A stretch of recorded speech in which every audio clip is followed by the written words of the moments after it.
Welcome to the channel. My name is Tyler Heinz, and this is my Mazda RX7 FC.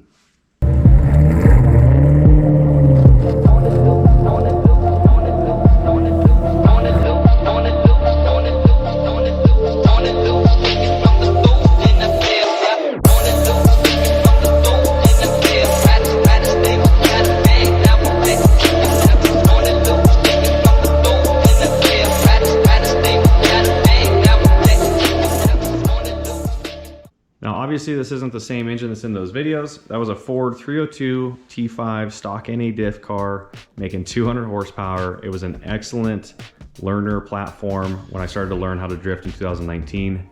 And I drove it like that for, almost 3 years and parked it because I got hit on the passenger side. And that was just the final step that I needed to just kind of wash my hands of the old setup, that I hadn't done anything myself. I didn't know how to do anything on the car hardly. So this was my opportunity to learn. And I chose the 2JZ for the cool factor. It is more expensive. It's harder than an LS and an FC, but it's definitely pushed me in my capabilities. I learned how to fab. I've learned how to build an engine. I've learned so much from this project. Despite the higher cost, it's been absolutely worth doing this and tackling such a difficult build. Before I put this engine in, I didn't know how to TIG weld or fab anything. So I started with this fixture table. I needed a good workspace that I could, jig up all these pieces. I could set up back purging on the table. So I've got my second bottle there, all my purge plugs. And I didn't know how to weld, but I knew how to design. So I designed this table to fit my needs, to fit my space. It goes over there in that corner when the dirt bike's not there. And it was a great first welding project. So other than the fixture table, I'm working with a 2-car plus garage. So it's just a little bit deeper than normal, but it's still pretty small. I've got enough room for just about everything I need. Full tire and wheel storage. I've got a cold saw, drill press, bandsaw, 2x72 belt grinder, quite a bit of table space. So it fits my needs. It's kind of small, but I'm working with it. So it'll be perfect for me until I get a shop. So now let's just go through the car and kind of show you what I've done so far and catch you up if you don't follow me on my Instagram @HeinzTyler. So this is a 2JZ GTE VVTi engine that I imported, and it's the stronger bottom end version, just like the USDM Supra. I did do full BC valve train, 264 cams. It's a G3770 turbo, and I did 1300cc injectors. I'll be on E85. It's got R35 coil packs. I'm estimating around 600 horsepower is kind of my goal, just to be safe and reliable, and just rev limiter bashing setup. So much better than the 302 that was making 200 horsepower, and it's gonna be a handful. The front end, I just recently finished this. This is a Koyorad S13 V8 swap radiator that I welded some AN fittings onto. And I sandwiched some oil coolers in between. This is actually an oil cooler. This is the power steering cooler. That 2x1 rectangular tube was perfect for the oil coolers, and I just welded some tabs to the bottom of the radiator. But because the oil coolers sit flush against the plate, it made it super easy to install.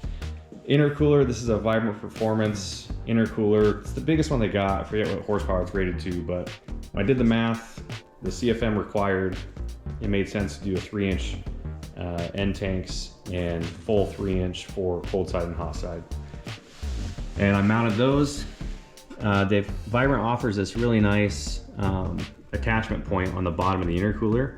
So it made it super easy just to build a bracket off of it and then weld it to that 2x1 plate. Suspension wise, the car is on BC Racing coilovers. I'm running 10K front and 6K rear because the 2JZ is obviously pretty heavy, and full FDF angle kit.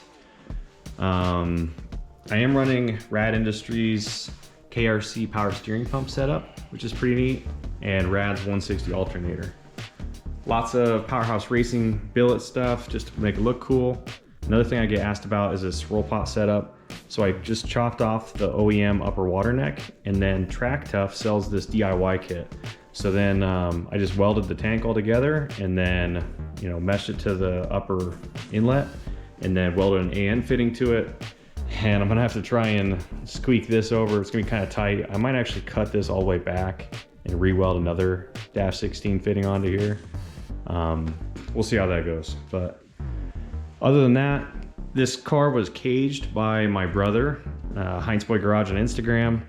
Tanner does an awesome job with tube bending.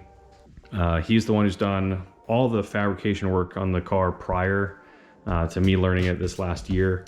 So he helped me with the full cage and trans mount and a whole shifter setup and everything when I needed it. He did a lot of fabrication for me, but it was time that I learned on my own. So this whole reiteration of the car has just been that.